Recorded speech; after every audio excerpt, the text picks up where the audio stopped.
masa K3. Selamat datang di podcast Bilik K3, Bincang Lingkup K3, bersama alumni yang super keren dari berbagai industri.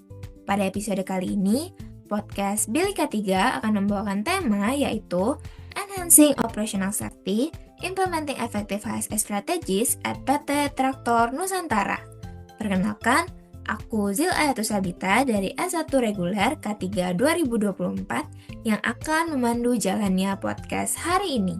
Tapi aku nggak sendiri nih, aku ditemani oleh teman aku. Halo semuanya, perkenalkan aku Yosef Renade Metsia dari S1 Reguler K3 2023. Nah, di episode kedua Bilik K3 kali ini, kita kedatangan tamu yang super keren loh, yang akan memberikan kita banyak insight. Yuk, langsung saja kita sambut narasumber kita hari ini. Halo Kak Haikal, gimana Kak kabarnya hari ini? Boleh sambil memperkenalkan diri juga ya Kak? Selamat malam Zila dan Yofrit dan juga teman-teman K3 lainnya. Terima kasih atas undangannya. Namaku Haikal Dava Azizi. Kalau dulu aku dari S1 Reguler K3 2017 dan saat ini menjabat sebagai Health and Safety Management Staff di PT Traktor Nusantara. Jadi salam kenal. Salam kenal Kak Haikal.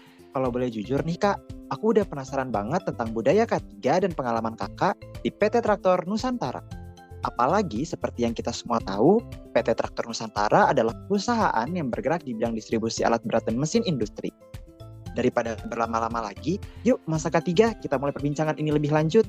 Tapi sebelum lanjut, aku mau kasih disclaimer sedikit ya teman-teman, bahwa apa yang kita diskusikan hari ini hanya sebatas sharing dan berbagi informasi berdasarkan pengalaman dan pandangan narasumber. Jika ada perbedaan pendapat dari hal-hal yang sudah disampaikan, maka hal tersebut murni dari unsur ketidaksengajaan dan tidak ada maksud tertentu ya. Betul banget Zil. Nah Kak Haikal, langsung kita mulai aja ya Kak. Sebagai pertanyaan pembukaan, aku mau nanya nih Kak, bagaimana sih gambaran menjadi HSE di PT Traktor Nusantara? Oke, jadi terima kasih Zila dan Yofrit atas pertanyaannya. Kita tergabung dalam satu departemen yang namanya SSCHS. Kepanjangannya adalah Sustainability, Security, Environment, Health and Safety. Jadi ada 5 pilar di situ. Jadi kami di PT Traktor Nusantara selain bersama Health and Safety, kami juga bersama tim Security juga, terus dari tim Environment dan juga Sustainability. Oh, gitu ya Kak. Ternyata di PT Traktor Nusantara, HSE-nya termasuk ke dalam divisi SSEHS. Selanjutnya, selama Kakak menjadi HSE di PT Traktor Nusantara, apa saja sih Kak bahaya dan juga risiko yang terjadi di perusahaan tersebut? Oke, jadi sebenarnya kalau kita lihat data Kemenaker yang 2022 pun, perusahaan jual beli itu kan nomor 2 ya. Tapi sebenarnya kalau kita lihat lebih dalam lagi, di Traktor Nusantara sendiri, bahaya dan risiko itu cukup rendah ya, karena kita kan fokusnya di jual beli alat berat. Cuman, risiko tertinggi kita itu ada di 3 lingkup area kerja. Kalau mekanik itu biasalah, kita biasanya ada yang namanya pekerjaan repair and maintenance. Nah itu di situ kan ada resiko tertentu. Lalu juga ada warehouseman. Jadi kita itu spare part kita kan ditaruh di gudang. Nah warehouseman ini memiliki tingkat risiko yang cukup tinggi juga karena harus menggunakan forklift, bekerja di ketinggian dan lain-lain. Dan yang terakhir itu operator forklift. Jadi alat berat kami itu unitnya harus dibawa sama forklift. Jadi 3 area itu yang memiliki bahaya dan risiko yang cukup tinggi.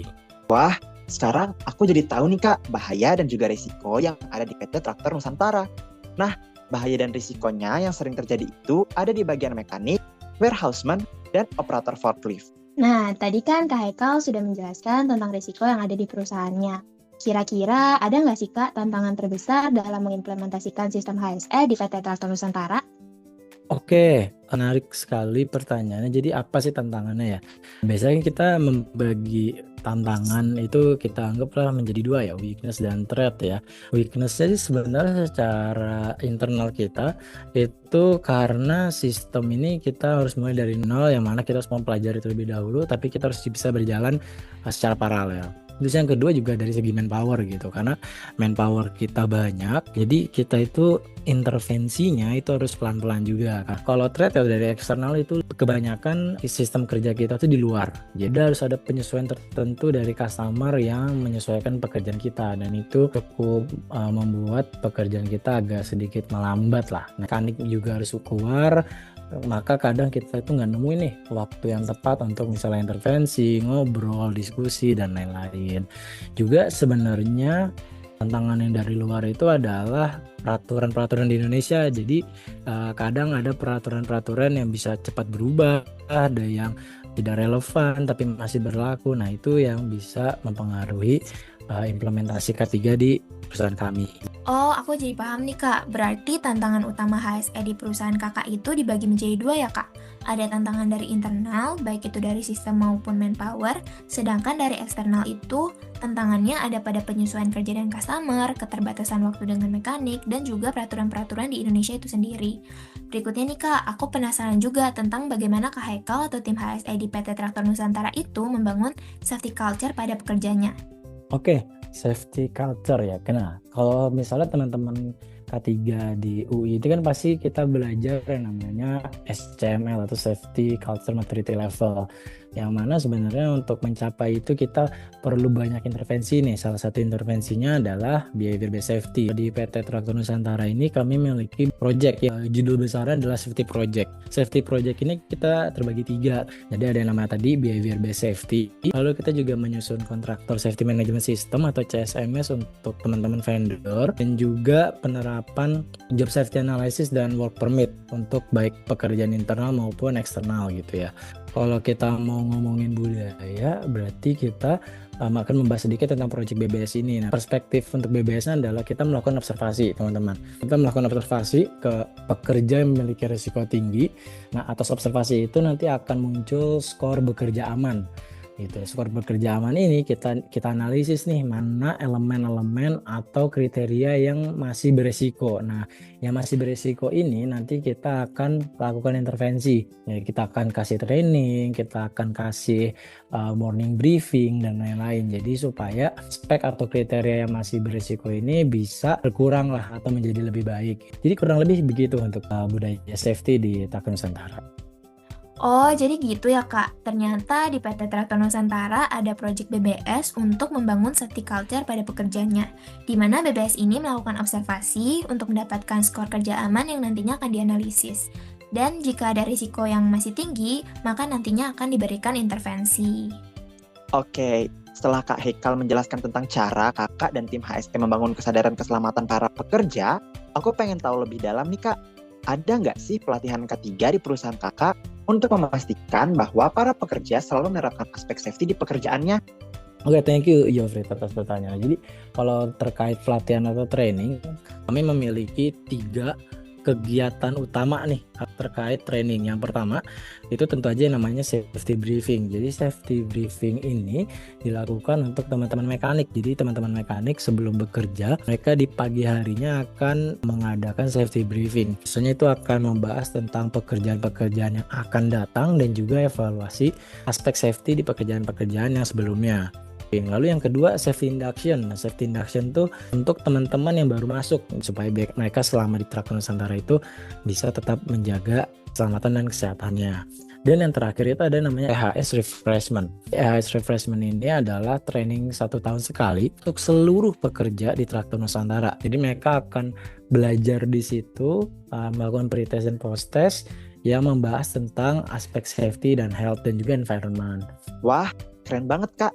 Ternyata di PT Traktor Nusantara untuk memastikan pekerjaannya selalu menerapkan aspek safety itu dan melakukan safety briefing, safety induction, dan juga EHS refreshment.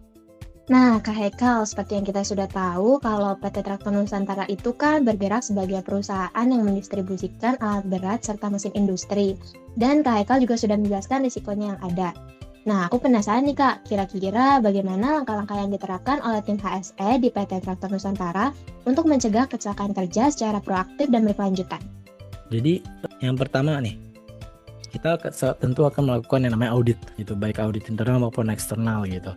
Itu yang kedua, dari departemen kami itu akan melakukan daily patrol gitu ya, yang setiap hari kami lakukan, tapi nanti sebulan sekali kita akan ada patrol gabungan nih teman-teman. Jadi baik dari perwakilan departemen tertentu nanti akan ikut bergabung dan kita akan keliling kantor gitu untuk mencari kira-kira apa yang bisa kita improve gitu.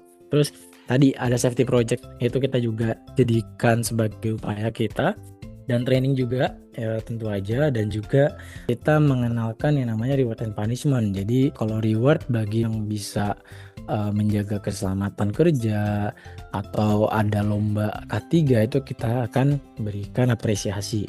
Tentu juga ada punishmentnya, kayak misalnya kalau nggak pakai APD nanti harus ada SP1 atau misalnya ada teguran dan lain-lain. Jadi itu adalah beberapa cara kita mencegah secara proaktifnya gitu sih.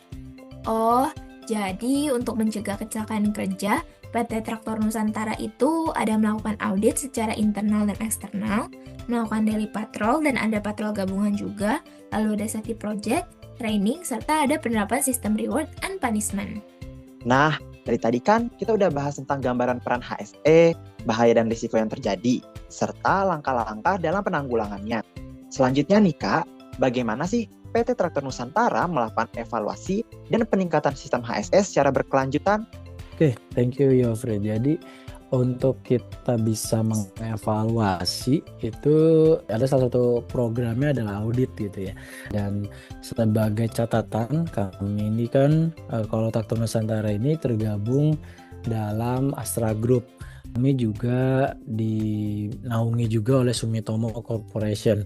Jadi secara audit yang eksternal pun kami diaudit oleh 3 entitas. Yang pertama SMK 3 yang P50 tahun 2012. Nanti itu biasanya sama pihak eksternal. Lalu juga ada audit oleh tim Astra yang akan melakukan audit melalui salah satu sistem manajemen K3-nya mereka. Lalu yang terakhir juga ada Sumitomo. Jadi nanti dari perwakilan Sumitomo, baik yang di Jepang maupun di negara lain, itu akan melakukan audit juga ke Traktor Nusantara. Jadi itu audit itu yang akan menjadi salah satu wadah kita untuk mengevaluasi sistem HSE yang berjalan di Traktor Nusantara. Tentu ada indikator atau sistem lainnya yang secara internal kami jalani. Kalau mungkin bisa dikenakan ada yang namanya ASEC atau TLLM yang itu biasanya dari prinsipal kami ya, dari Toyota. Nah itu juga menjadi acuan kami untuk mengevaluasi nih kondisi lingkungan kerja kita, kondisi pekerja kita bagaimana, cara bekerjanya dan lain-lain. Jadi untuk mengevaluasi sistem EHS atau HSE kita harus merujuk kepada sistem yang kita jalani gitu. Oh, gitu ya Kak. Jadi untuk evaluasi salah satu caranya adalah dengan melakukan audit. Ada audit mengenai PP 50 tahun 2012 tentang SMK 3, audit oleh tim Astra dan audit dari perwakilan Sumitomo. Nah, sebenarnya ada follow up question nih Kak. Tadi Kakak sudah mention mengenai indikator yang digunakan. Mungkin boleh dijelaskan lebih lanjut nggak sih Kak mengenai indikator-indikator tersebut? Oke, jadi indikatornya itu banyak banget kita itu, termasuk dari yang PP 50 tadi itu juga menjadi acuan kami.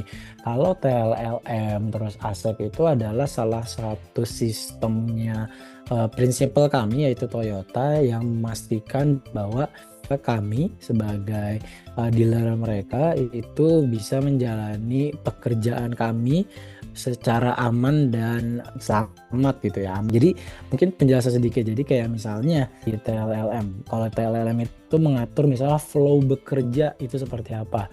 Flow mekanik ngambil itu, flow mekanik bekerja dan lain-lain. Kalau ASEC itu indikator-indikatornya lebih spesifik. Jadi misalnya pewarnaan dari workshopnya itu seperti apa. Terus di kotak P3K-nya penyusunannya seperti apa, aparnya standar penyimpanannya itu seperti apa. Jadi kalau misalnya di standar Indonesia itu cukup umum ya, misalnya apar ini cuma di atas 1,5 meter atau 1,2 meter gitu. Nah kalau di ASEC ini nanti lebih detail lagi, misalnya harus ada penandanya, terus nggak boleh dihalangi, penandanya itu harus terlihat dari jauh, dari sekian meter dan lain-lain. Jadi indikator itu yang ingin memastikan bahwa penerapan safety-nya itu beyond the limit lah. Jadi kurang lebih indikator-indikatornya akan lebih detail daripada yang standar yang selama ini kita kenal gitu sih. Oke, terima kasih Kak Hikal. Jadi untuk indikatornya itu ada PP 50 tahun 2012 tentang SMK 3. Lalu ada TLLM yang lebih ke flow bekerjanya, dan ada ASEC yang merupakan indikator penerapan safety yang lebih detail. Wah, Kak Yofred, seru banget ya obrolan kita barusan. Banyak insight menarik yang kita dapetin soal bagaimana budaya keselamatan kerja dibangun dan dijaga di PT Traktor Nusantara. Jadi makin ngebuka nih wawasan kita tentang pentingnya safety culture di dunia industri alat berat. Bener banget Zil, tapi sayangnya karena keterbatasan waktu, bincang-bincang seru ini harus kita akhiri.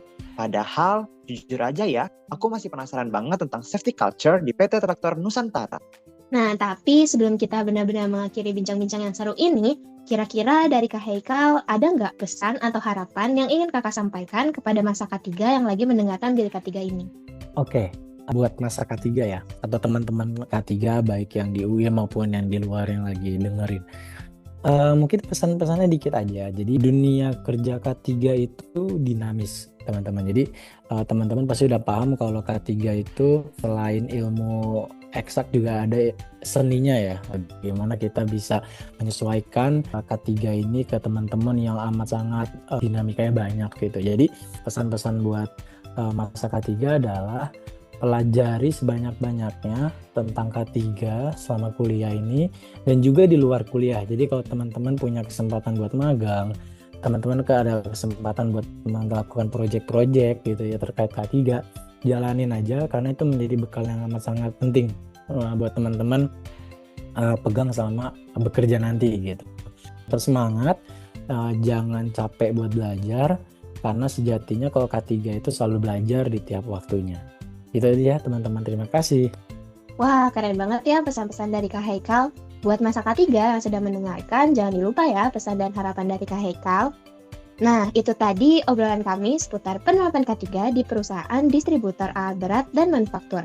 Kami selaku moderator Bilik K3 mengucapkan terima kasih banyak kepada Kak Haikal yang sudah bersedia hadir dan membagikan pengalamannya. Semoga perbincangan kita hari ini bisa memberi insight baru bagi teman-teman, terutama mengenai K3 di perusahaan distributor alat berat dan manufaktur. Sekian dari kami untuk podcast Bilik K3 hari ini. Terima kasih sudah mendengarkan. Tetap utamakan keselamatan dan kesehatan diri Anda, karena budaya K3, budaya kita.